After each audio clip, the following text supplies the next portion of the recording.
하루하루는 거의 좌절의 연속이거든요. 그럼에도 불구하고 맞아떨어졌다라는 거를 의미하는.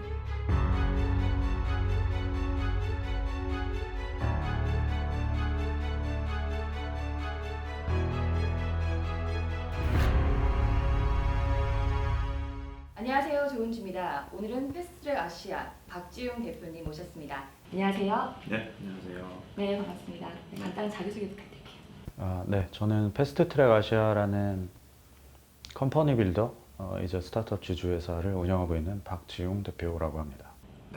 네, 반갑습니다. 네, 맞습니다. 네, 박지용 대표님 하면은 사실 많은 스타트업들의 정말 모범 사례로 꼽히고 있는데요. 원래 좀 창업에 관심이 많으셨어요? 아무래도 제가 첫 직장이 벤처캐피탈이었는데 투자만 이제 계속 하다 보니까 단순히 뒤에서 조연으로 좀 머무르는 거에 국한되기보다는 네. 직접 창업을 하는 것도 더 재밌고 도전적인 일이겠다라고 싶어서 그래서 이제 창업을 좀 생각해서 시작을 하게 됐습니다. 언제 창업을 하신 거예요? 패스트트랙은 2012년 초에 시작이 됐고요. 예. 네. 창업을 하기 전에 뭐 창업을 위한 공부를 혹시 따로 하시고 하신 건가요? 아니요, 사실 공부라고 할 거는 별로 없었던 것 같은데 네. 대신에 벤처캐피탈에서 투자를 계속 하다 보니까 창업자들을 만나고 뭐 그들과 교류하고 하는 것 자체가 일이어서 그분들을 옆에서 잘 관찰했던 것 자체가 제일 좋은 공부가 아니었나 싶습니다. 그러네요. 그때 해왔던 모든 활동들이 어떻게 보면 또 창업을 하기 위한 공부였을 수도 있겠네요. 네, 맞습니다. 근데 보면은 현재 사업을 크게 교육, 부동산, 투자로 나뉘던데 네. 이렇게 세 개를 이렇게 생각한 이유가 있으실까요? 원래 처음부터 세 개를 생각했던 건 아니고요. 처음에 패스트트랙 아시아 시작했을 때는 의식주 중심의 비즈니스를 해야겠다. 그래서 사람들의 소비 지출 규모가 제일 큰 영역에서 큰 시장에서 제일 큰 기회가 나올 수 있을 거라고 생각해서 이제 시작을 좀 했는데 공교롭게도 회사들을 많이 만들긴 했고요. 네네. 만들고 중간에 M&A도 하고 이제 이러다 보니까 현재 남아있는 비즈니스들이 그 교육, 부동산, 투자 세 개가 남아있는 셈이어서 네네. 지금은 이 세 개 비즈니스를 중심으로 운영을 하고 있습니다. 그 원래도 대표님께서는 이 세 개 분야에 관심이 많이 있었었나요? 아무래도 부동산 쪽은 저희가 의식주 중에 주에 해당되는 거에서 시작을 했었고 네. 교육은 한국 그 가구의 평균 소비 지출 중에 의식주 다음으로 꽤 유의미한 포션을 차지하고 있는 게 교육이었고요. 네. 투자는 원래 투자 비즈니스를 해야겠다라기보다는 벤처캐피탈을 과거에 이제 했었다 보니까 거기서 일하면서 느꼈던 그 벤처캐피탈 자체도 하나의 산업으로 바라보고 이것도 혁신의 여지가 충분히 있겠다라고 생각해서 그 세 개 비즈니스가 현재 남아 있습니다. 앞으로 좀 사업을 다각화할 계획도 있으신 건가요? 있는데요. 네. 그거는 과거에는 거의 저희가 1년에 하나씩 새로운 비즈니스들을 계속 만들었다면 네. 지금은 있는 회사들의 규모를 키우는 것도 굉장히 중요한 숙제거든요. 네. 그래서 새로운 회사 만드는 걸 아예 배제하는 건 아니고요. 대신에 과거보다는 조금 더 그 기준이 높아졌다라고 봐야 될 것 같습니다. 지금 있는 회사들보다 네네. 더 큰 기회가 될 거라는 확신이 있으면 더 새로운 분야에 대한 도전을 계속 할 생각입니다. 지금까지 사업 잘 지금 이끌어오고 계시는데 어떠세요? 스스로는 지금 만족을 하고 계신가요? 그런 생각이 들 때도 가끔 있고요. 네. 근데 뭐 대부분은 그 사업을 하시는 모든 사장님들한테는 다 똑같을 거라고 생각하는데 하루하루는 거의 좌절의 연속이거든요. 그냥 생각대로 되는 거는 어차피 거의 없으니까요. 네. 그래서 하루하루의 일상 자체는 굉장히 고군분투하는 것이긴 한데 이게 시간을 좀 뒤로 밀어서 아니면 시계를 좀 길게 잡아가지고 돌이켜 봤을 때는 그래도 나쁘지 않은 성과가 현재까지 만들어진 것 같다라고는 판단하고 있습니다. 네, 정말 사업을 이렇게 하면서 정말 많은 고충과 힘든 점이 많았을 것 같아요. 근데 그 중에서도 좀 가장 힘들었던 게 있으면 어떤 게 있을까요? 혹시 뭐 그냥- 위기의 순간 이런 것도 있었어요? 뭐 하나를 꼽긴 좀 어렵긴 한데 그냥 계획대로 되는 게 거의 없다는 것 계획대로 자체가 되는 게 없다? 네, 그러니까 계획대로 되는 게 이렇게 하나도 없을 정도로 이게 뭐 중고등학교 때 공부하는 거랑 또 전혀 달라서 거의 매일매일 마주하는 상황이 불확실성의 연속이다 보니까 계획대로 정말 이렇게 하나도 안 될 수도 있구나라는 네. 거를 처음에는 일단 인정해야 되고 그 인정한 상태에서도 어쨌든 또 다시 계획을 또 세워야 되고 그거를 대다수가 다 안 되는데도 불구하고 또 계획을 세우고 또 실행을 하고 뭐 그러니까 이 과정의 연속이라는 게 뭐 어떻게 보면 사람을 굉장히 지치게 만들 수 있는 프로세스이기 때문에 그냥 그 프로세스에 계속 속해 있었다라는 것 자체가 제일 큰 어려움 아닌가 싶습니다. 네, 그 불확실성의 연속을 그 불안감을 극복할 때 어떻게 하셨나요? 처음에는 당연히 잘 안 됐고요. 잘 안 돼서 근데 그걸 인정하는 것 자체도 되게 중요했던 순간이었던 것 같아요. 그러니까 사업이라는 게 어차피 내 뜻대로 되는 거는 거의 없다. 계획대로 되는 게 별로 없다는 것 자체가 디폴트라는 걸 인정을 해야 사실 그 다음 단계로 나아갈 수는 있으니까요. 그래서 근데 그럼에도 불구하고 이런 불확실성을 맞닥뜨려서 각자가 헤쳐나가는 방식이 사업하시는 분들마다 다 다르거든요. 네. 근데 저는 플랜 B, 뭐 플랜 C, D, E, F, G, 그러니까 제가 머릿속으로 생각할 수 있는 최대한의 경우의 수까지를 계속해서 만들어 놓는 걸로 해서 서프라이즈의 가능성 자체를 최소화시키는 노력을 그게 잘 안 되는데도 불구하고 그걸 최대치로 끌어올리는 거를 가지고 지금까지는 극복을 그나마 했던 것 같습니다.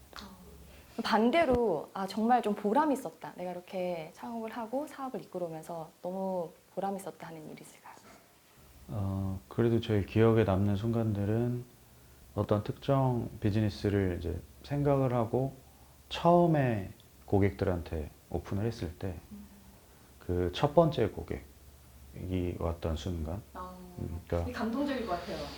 네, 뭐 굉장히 감동적이기도 하고 사실은 어떤 아이디어건 그러니까 창업자들이 생각해가지고 주변에 있는 사람들한테 얘기하면 그 대다수는 안 된다고 얘기하거든요. 그러니까 안 될 이유가 원래 더 많으니까요. 대표님도 처음에 시작했을 때 주변의 반응이 그랬나요? 그럼요. 네. 진짜요? 그래서 대다수는 안 될 이유 찾는 게 더 쉽기 때문에 그 안 될 이유를 굉장히 많이 이제 다들 듣게 되고 근데 그 과정을 거쳐서 결국 시장에 상품이나 서비스를 만들어서 오픈한 다음에 고객이 왔다라는 거는 제가 생각했던 가설이 그럼에도 불구하고 맞아떨어졌다라는 거를 의미하는 거이기 때문에 사실 고객이 와서 되게 고맙고 감사한 것도 있지만 안 될 거라고 다들 생각했는데 그게 시장에서 됐다라고 입증되는 그 순간이기도 해서 그런 순간들이 가장 기억에 남는 것 같습니다. 되게 감동적이고 너무 기쁠 것 같아요, 진짜. 네. 그렇기 때문에 또 다시 또 일어나고 또 시작할 수 있고 이렇게 할 수 있는 게 아닌가 또 생각이 들어요. 근데 그럼에도 불구하고 사실 처음에 시작할 때 다 안 된다고 얘기를 했잖아요. 네. 그럴 때 자기 확신 좀 흔들린 적은 없었어요? 항상 흔들리는데요. 네, 항상 흔들리는데 되게 굳건할 것 같은데 아니에요? 그게 뭐 겉으로 드러나진 않더라도 안에서는 항상 흔들리고요. 네, 근데 처음에 뭐 어떤 특정 비즈니스를 해야겠다라고 생각했을 때 그 한두 가지 정도의 강한 확신이 있어서 그 한두 가지의 강한 확신이 99가지 이제 안 될 만한 이유를 계속해서 극복해 나가는 과정이거든요. 그래서 그 한두 가지의 확신을 계속 떠올리면서 그냥 이 과정을 넘어 나간다라고 생각했던 것 같습니다. 주변에 이렇게 예비 창업자들 굉장히 많을 것 같아요. 그래서 대표님 보면서 그런 막 조언도 많이 구할 것 같은데 근데 그런 후배들한테는 어떤 조언을 많이 해주시나요? 하지 말라고 하죠. 너무 힘들다. 네, 그러니까 어차피 말로 설명해도 그 본인한테 맞닥뜨릴 그 어려움과 힘듦의 정도가 어차피 체감 안 되거든요. 그래서 오히려 그걸 가장 강하게 체감시킬 수 있는 거 중에 하나가 하지 말라고 하는 거가 사실 그 체감을 가장 극대화할 수 있는 단어 이기도 한 것 같고요. 어. 그리고 실제로는 안 하는 게 더 좋긴 해요. 왜냐하면 어차피 99%는 망하거든요. 네. 망하니까 실패가 디폴트인 거를 사람들이 시작할 때 그 99%가 사실 자신의 이야기가 될 확률이 제일 높기 때문에 그거를 본인이 가장 와닿게 체감하고 나서 근데도 꼭 해야겠으면은 또 그런 사람들은 제가 뭐라고 얘기하건 무관하게 또 어차피 하거든요. 그래서 저는 그게 진짜라고 생각합니다. 하지 말라고 일단은 이렇게 만류를 하나 그때 그럼에도 불구하고 하는 사람들 그런 사람이 결국 이제 창업을 네, 하고, 그게 잘 네. 맞는 것 같아요. 그 사람들한테 창업이 또는 그 결심이 일회성이나 잠깐 간 보는 것에 그치지 않고 진짜 할 사람이었으면 옆에서 뭐 그 누가 뭐라고 이야기해도 어차피 결국은 하니까요. 네. 그렇게 하지 말라고 했는데도 이제 창업을 해서 또 성공한 케이스가 있나요? 대다수였는데, 그러니까 초기에 제가 투자를 했거나 네. 아니면 창업 단계에서 같이 논의를 했던 것들은 대다수가 저는 이제 그렇게 피드백을 줬었고, 근데도 불구하고 일단 저지르고 네. 그거 저지르고 나서 본인이 이제 수습해 나가면서 회사를 키워서 성공적인 케이스를 만들어냈던 경우도, 그러니까 알고 보면 성공적인 케이스는 대다수가 그런 케이스였던 것 같습니다. 그럼 혹시 그 주변에 창업하시는 분들한테 이 경험은 좀 했으면 좋겠다고 추천하는 그런 경험이 있나요? 일단 굉장히 초창기 스타트업 회사에 그냥 직원으로 들어가서 일을 좀 해보는 거가 가장 간접 경험으로서는 가까울 것 같아요. 본인이 창업하는 거에. 그래서 그 경험을 꼭 해보고 그 안에서 돌아가는 실상을 보고도 본인이 해볼 만하다라고 생각하면 그건 도전하는 게 의미 있다라고 보통 추천하곤 합니다. 혹시 대표님을 이렇게 창업을 하면서 내가 해보니까 이거는 좀 알고 시작했으면 좋겠다. 막 이런 팁이 있을까요? 이게 회사마다 다 다르긴 한데요. 그 아이템과 팀 사이의 선후 관계를 헷갈리지 않는 거가 제일 중요한 것 같습니다. 대부분의 창업하시는 분들이 내가 뭐 생각하는 뭐 끝내주는 아이디어가 있다. 로 시작을 하거든요. 이제 문제는 확률적으로 그 아이디어를 똑같이 생각하는 사람이 뭐 한국에 한 10명 있고 그 중에 한 5명은 나보다 먼저 시작했고 그 중에 2명은 이미 성과도 내고 있고 뭐 이럴 확률이 이제 높거든요. 네. 아이템은 사실 굉장히 가치가 낮은 좀 더 뭐 과하게 얘기하면 굉장히 하찮은 창업의 컴포넌트이기 때문에 아이템이나 아이디어를 가지고 창업을 시작하는 거는 굉장히 위험하다.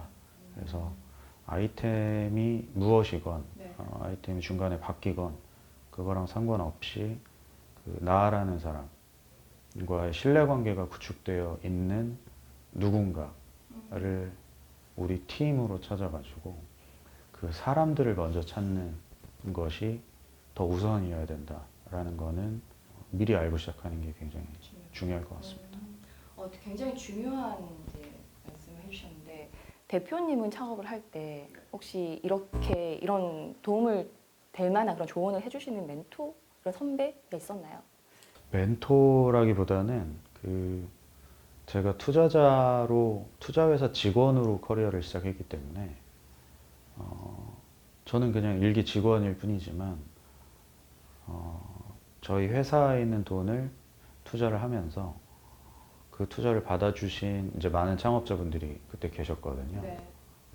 그분들이 그러니까 개별 스테이지마다 어떻게 생각하고 어떻게 의사결정을 내렸고 위기가 왔을 때 어떻게 헤쳐나가셨고 하는 케이스들이 저한테는 다 선생님과 같은 역할을 했었기 때문에 그게 성공 실패와는 좀 무관했고요. 일단 창업을 해서 그 여정을 먼저 걸어갔던 사실상의 대부분의 분들 중에 저희가 운 좋게 투자 관계로 연을 맺어서 그 여정을 바로 옆에서 관찰할 수 있었던 모든 분들이 선생님 역할을 했다라고 저는 생각합니다. 창업이나 사업을 하면서 좀 이제 도움이 많이 되었던 책이나 뭐 자료 이런 게 있을까요?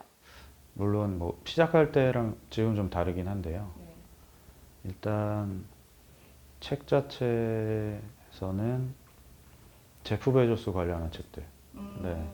네. 그러니까 아마존과 관련한 서적들이 거의 뭐 저한테는 거의 성경 같은 책이라고 볼 수 있고요. 베조스 관련한 아마존의 성장 과정과 관련한 네. 자료들은 최대한 많이 수집해서 누가 책을 쓸 때마다 하여튼 사서 열심히 읽어본다. 네. 그래서 아마존이 다각화된 포트폴리오를 갖추고 있는 거의 유일무이한 회사이기도 하고 네. 창업 초창기부터 굉장히 많은 편견과 선입견에 맞서 싸워서 여기까지 온 회사이기도 해서 그 책들이 저한테는 가장 도움이 많이 됐습니다. 주변에도 추천 많이 하시겠네요. 네, 추천도 많이 하고 저희 같이 하는 회사 관련한 임직원들이나 리더 그룹한테는 계속 사서 주기도 하고요. 네. 직접 사서 또 드리기도 하고. 네.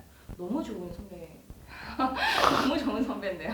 아니, 뭐 공부하라고 하는 거니까요. 네. 저 예전에 영상 잠깐 봤었을 때 그 다큐멘터리 있었잖아요. 그때 그 동아리 하셨을 때 같이 했던 분들이 되게 막 열심히 공부시키고 거의 독재자 수준이었다 이런 얘기도 하시던데 공부할 때 엄청 이렇게 좀 막 이렇게 열심히 되게 독하게 하는 스타일이신가 봐요. 근데 그거 말고는 그러니까 뭔가 그러니까 더 잘하기 위해서 그러니까 할 수 있는 게 뭘까에 대한 고민에서 시작된 거여서요. 왜냐하면 창업자들은 다른 회사들도 비슷하실 거라고 생각하는데 본인의 곡간을 매일매일 이제 덜어내는 일이거든요.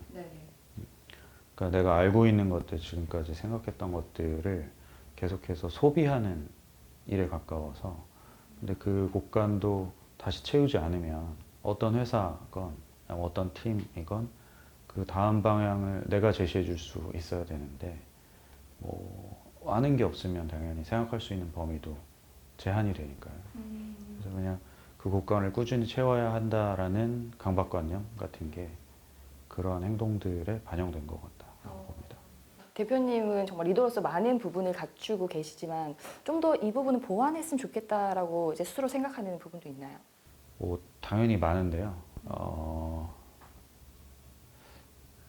위임에 대한 것들이 좀 익숙하지 않은 것 같아요. 위임. 네, 그러니까 그건 사실 그러니까 저희 회사가 하고 있는 많은 비즈니스들이 완전 초기 스타트업들 입장에서는 꽤 큰 회사라고도 볼 수 있지만 그럼에도 불구하고 절대 규모로 봤을 때는 아직 되게 작은 회사들이거든요. 그러다 보니까 지금의 10배, 100배로 성장시키기 위해서는 나도 당연히 10배, 100배 성장을 해야 경영진은 그릇만큼 이제 회사가 커질 텐데 그러면 내가 뭘 바뀌어야 될까? 회사가 10배, 100배 커지는 경우는 많이 봤지만 사람의 키도 10배, 100배 안 커지잖아요. 그래서 뭔가가 바뀌어야 될 텐데 그 바뀌는 것 중에 이제 제일 큰 거는 내가 하던 일을 내가 보기에는 때로는 뭐 성에 차진 않더라도 그러니까 누군가한테 내가 하는 일을 덜어내야 내가 또 다른 일을 할 수 있을 건데 그러니까 이 사이에서 이제 그 성에 차지 않는 느낌을 시작할 때 봤더라도 그걸 감내하고 더 조직을 키우기 위한 고민이나 액션들을 실제로 이제 실행을 해봐야 되는데 그게 이제 마지막까지 항상 머뭇머뭇하게 하는 지점들이 아직은 있어서 그게 제일 큰 숙제인 것 같습니다. 대표님이 생각하시기에 사업 성공의 가장 중요한 건 뭐라고 생각하세요? 이건 뭐 거의 100% 뭐 사업 성공은 창업팀에 달려 있는 거고요. 네. 그리고 저는 그 팀이 포기하냐 포기하지 않냐가 제일 중요한 가치인 것 같아요. 왜냐하면 세상에 똑똑한 사람은 되게 많은데 포기하지 않는 사람은 되게 드물거든요. 그러면 그 얘기인즉슨 똑똑함보다는 포기하지 않는 게 더 희소한 가치다라고 볼 수 있는 거여서 그 포기하지 않는 팀으로 구성되는 것이 제일 중요한 거라고 봅니다. 네, 결국 사람이 가장 중요한 것 같은데 그 사람 보는 안목도 굉장히 뛰어나실 것 같아요. 그동안 하셨던 일들도 이렇게 보면은 그러면 또 대표님만의 어떤 이렇게 사람을 보는 어떤 기준, 창업자를 이렇게 그 선호하는 어떤 기준이 있을까요? 일단 막 제가 엄청나게 그 사람 본 눈이 있다고 생각하진 않고요. 일단 저는 두 가지 정도의 기준이 있었던 것 같은데, 그게 어떤 특정 기준들로 나열돼서 설명되는 것까지는 아니더라도, 아, 이 사람 나랑 되게 비슷한 것 같다. 라는 느낌이 드는 분들이거나 아니면 소위 마치 그 게임 캐릭터의 능력치들을 이렇게 보면 다재다능한 느낌보다는 어느 한 개의 능력치가 대단히 특출난. 그래서 둥글둥글한 육각형보다는 어느 한쪽으로 굉장히 스큐가 딱 가 있는 그런 분들이 제 경험상으로는 굉장히 큰 회사를 만들어냈던 것 같습니다. 그 대표님 보면 굉장히 정말 열정적이고 이거 지치지 않는 어떤 에너지가 있으신 것 같은데 그거를 이렇게 만드는 원동력은 어떤 건가요? 그러니까 시작할 때는 소위 열등감 같은 감정에서 시작을 했던 것 같은데 그게 그 계기가 무엇이었건 간에 무관하게 그 사업을 하는 과정들은 그 열등감 같은 감정, 그러니까 내가 뭔가를 더 극복하고 싶은 감정을 그러니까 시시각각 거의 매일 그 감정이 들게 하는 것 같아요. 왜냐하면 내가 어떤 성과를 내도 사실 주변을 돌아보면 그거보다 더 엄청난 성과를 내는 사람들이 또 항상 있거든요. 그러다 보니까 사실상 이게 뭐 특정 학년에서 뭐 1등하고 2등하고 이런 느낌이 아니라 그냥 한 20살에서 100살 사이의 모든 창업자들이 각자의 경주를 하고 있는 건데 찾아보면 내가 어느 정도 속도로 달려가고 있더라도 나보다 더 빠르거나 앞서 나가는 사람들이 이제 있다 보니까 그거를 열등감이라고 표현하면 조금 부정적인 뉘앙스가 있을 수도 있지만 그게 저한테는 굉장히 큰 자극의 원천이고 그래서 그게 멈추지 않는 자극의 원천이 저한테는 되고 있어서 그 단어가 가지고 있는 본질적인 뉘앙스와는 별개로 저는 그게 지치지 않게 하는 가장 큰 중요한 키워드라고 생각합니다. 그럼 다른 어떤 그런 예비 창업자나 창업자들도 그런 열등감이나 결핍이 굉장히 다른 면에서는 좋은 에너지원이 될 수도 있겠네요. 네. 그리고 실제로도 의외로 만나서 이야기를 해보면 그분들이 그렇게 열심히 일을 하고 그러니까 반드시 성공해야겠다라는 생각을 갖고 있는 또 굉장히 많은 이유가 아주 본질적이고 때론 본능적인 이유들 그리고 과거 각자 인생에서 겪었던 어떤 경험들에서 발현된 그런 열등감과 비슷한 카테고리의 감정들인 것 같아서 꽤 많은 창업자들에게 공통적으로 발견할 수 있는 특성이지 않을까라고 생각합니다. 굉장히 용기가 될 수 있을 말인 것 같아요. 네. 그러면 좋겠네요. 네. 네. 아, 대표님 미래가 굉장히 궁금해요. 앞으로 그 다음 스텝 그리고 최종 목표가 뭔지 궁금합니다. 최종 목표를 뭐 이렇게 정하진 않았고요. 왜냐하면 저는 사업을 하는 게 어떤 시험에서 점수 달성하는 거랑 좀 다르다고 생각하거든요. 그러니까 이게 만점이 있는 뭐 그런 종류의 것은 이제 아니다 보니까 사업은 그냥 라이프 스타일의 일부인 거고 내 가치관에 따라 내가 원하는 삶의 방식 중에 하나인 거다 보니까 어떤 특정 목표를 지정해 놓진 않았고 대신에 그러니까 오늘보다 어쨌든 내일이 더 나으면 된다. 그러니까 절대 후퇴하거나 후진하지만 않으면 더 빨리 가고 싶어하는 마음은 모두가 다 갖고 있는 거여서 그러니까 매일매일의 1% 성장 네, 소위 복리로 그걸 유지하는 것이 굉장히 저한테 중요한 목표이고 그게 쌓였을 때 누군가 제3자가 이제 10년 단위로, 20년 단위로 그걸 종합해서 평가했을 때는 뭐 대단한 마일스톤들이 튀어나올 수 있을 거라고 생각하는데 제가 그 마일스톤을 먼저 찍고 달려가는 것보다는 지금은 그 과정에 굉장히 집중하는 게 저한테는 오히려 더 중요한 목표다라고 생각하고 있습니다. 알겠습니다. 저희도 그 다음 목표를 항상 응원하도록 하겠습니다. 감사합니다. 네, 저희 마지막으로 저희 시청자분들 인사 부탁드릴게요. 아, 네. 그 패스트트랙 아시아가 좀 독특한 회사이긴 하거든요. 그래서 회사를 만드는 회사라고 많이 이야기하는데 저는 더 많은 스타트업들이 위험 부담 없이 좋은 플랫폼 하에서 더 많은 분들이 도전하면 좋겠다라고 생각하고 있고 저희 회사가 하는 일들이 그런 큰 대의 하에서 조금이나마 도움이 되면 좋겠다라는 생각 항상 가지고 있습니다. 네, 많은 관심 부탁드리겠습니다. 네, 지금까지 패스트트랙 아시아 박지웅 대표님과 함께했습니다. 고맙습니다. 네.